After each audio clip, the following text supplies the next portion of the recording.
Assalamualaikum warahmatullahi wabarakatuh. Perkenalkan, nama saya Muzaroah dengan NIM 211320048.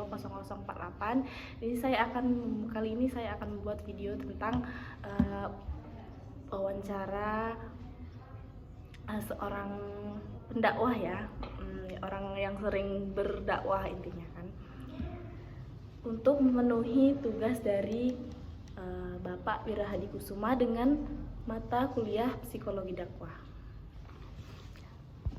Baiklah, di sini sudah ada narasumber yang ingin saya wawancarai pada hari ini. Baiklah, namanya siapa Mbak? Cici Nuriani. Cici Nuriani. Dengan Mbak Cici Nuriani ya. Kalau boleh tahu masih kuliah kan Mbak? Iya masih. Kuliahnya di UIN. Di UIN ya.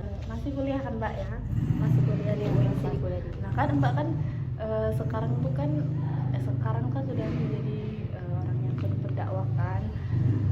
Jadi sebelum masuk ke UINPAS ini, apakah Mbak tuh sebelumnya tuh pernah belajar tentang ilmu yang seperti itu? Kalau boleh tahu? Berhubung dulu saya pernah mondok, saya pernah belajar dakwah tuh di pondok sebelumnya. Kalau boleh tahu di pondok pesantren mana Mbak? Pondok pesantren Pancasila. Ya Pancasila ya guys, di Bengkulu sini ya. Iya, di Kota Bengkulu. Baiklah, kan Mbak kan ini kan sudah mondok di Pancasila kan, juga sudah banyak lah ilmu-ilmu yang didapatkan kan untuk berdakwah, untuk menyebarkan kebaikan kepada orang kan. Jadi biasanya tuh berdakwah itu kepada siapa aja, atau seringnya berdakwah tuh di mana? Biasanya kalau saya dulu kan waktu liburan kemarin di rumah itu di masjid, waktu pengajian anak-anak, pengajian ibu-ibu seperti itu. Oh, berarti lebih dominan ke yang kayak di majelis taklim kayak Iya, gitu. Berarti Mbaknya tuh rajin ya itu ikut-ikut yang kayak pengajian gitu, kayak gitu tuh kan? Iya, lumayan. Nah ini kan saya mau tanya lagi, materi yang paling dominan kayak yang sering disampaikan Mbaknya untuk berdakwah tuh kayak itu tuh biasanya tuh Mbaknya tuh sering membawakan apa gitu? Kalau misalnya untuk anak-anak mungkin saya lebih sering berdakwah tentang sholat ya, soalnya kalau misalnya untuk anak-anak kan biar membangun semangat mereka, sedangkan kalau misalnya untuk seperti ibu-ibu atau yang lainnya lebih ke gibah mungkin ya, gibah. Terus kalau misalnya untuk ke remaja-remaja, saya biasanya menyampaikan tentang etika, attitude, karena ya zaman sekarang ini susah sekali untuk bagi para remaja itu tuh beretika kan. Oh ya, itu ya guys ya. Berarti Mbak ini sering menyampaikan dakwah tentang itu tadi yang disebutkan tadi, banyak ya sekali ya. Yang mau ikut pengajiannya bisa kan Mbak langsung gabung ke majelis taklimnya ya. Bisa langsung ke desanya. Desa mana? Di Desa Kembarjo Bengkulu Utara. Bengkulu Utara nih, yang orang Bengkulu Utara nih yang mau ikut majelis taklim Mbak Cici Nuriani tadi ya, bisa langsung aja.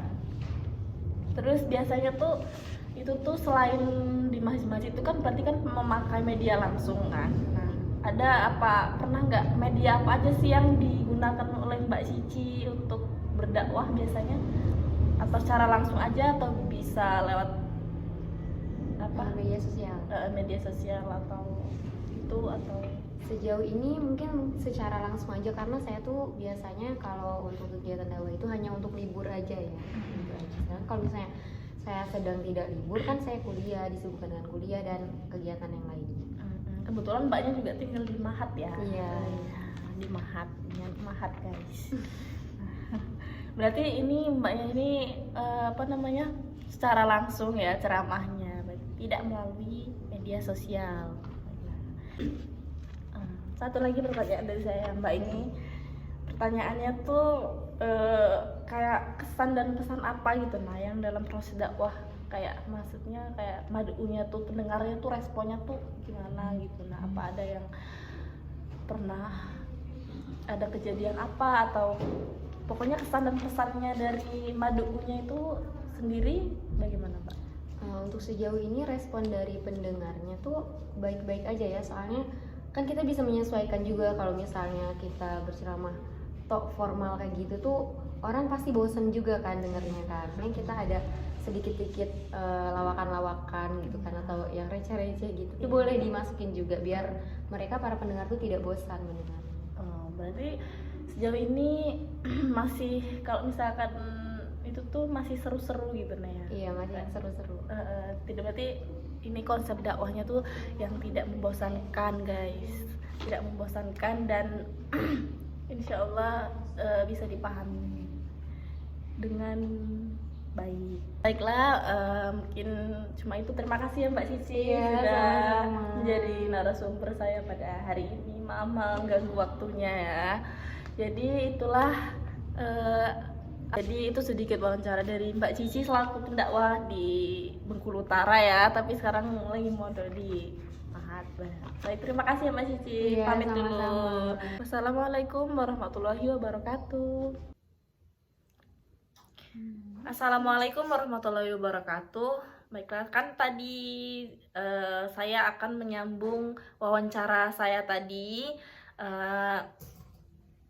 Tadi kan saya mewawancarai narasumber pendakwahnya itu Mbak Cici Nuryani. Nah, kebetulan di sini ada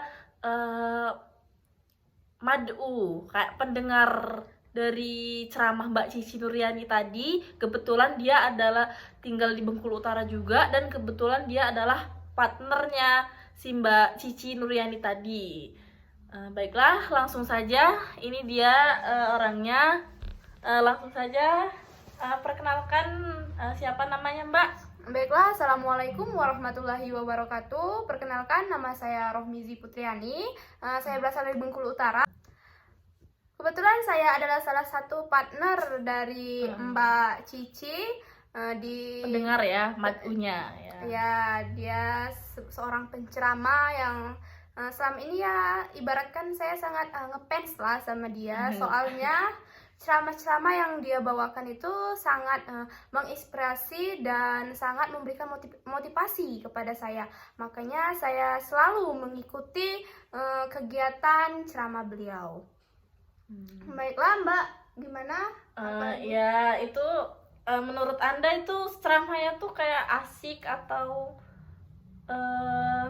membosankan, atau menurut Mbaknya tuh kayak ceramahnya tuh kayak bener nggak sih gitu menurut Mbaknya tuh kayak? Oh iya ya.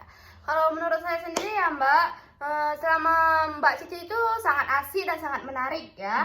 Makanya di situ saya sangat tertarik sama ceramah beliau. Soalnya di sepanjang ceramah beliau saya tidak ada merasa saya bosan, saya ngantuk, karena di setiap sela-sela ceramah beliau selalu diiringi ada motivasi, ada hiburan, ada tanya Seru jawab, ya? Seru ada pastinya. iya pasti seru sekali Mbak. Sekali-kali boleh Mbak bergabung sama kami. Iya. Ya nanti Ya, tapi kebetulan saya tinggalnya di Seluma jauh, jadi jauh kapan-kapan ya, Mbak. saja Ya. nanti kalau ada majelis taklim lagi, bolehlah itu kabar-kabari Ya, oke, Mbak. Mbak. Baik.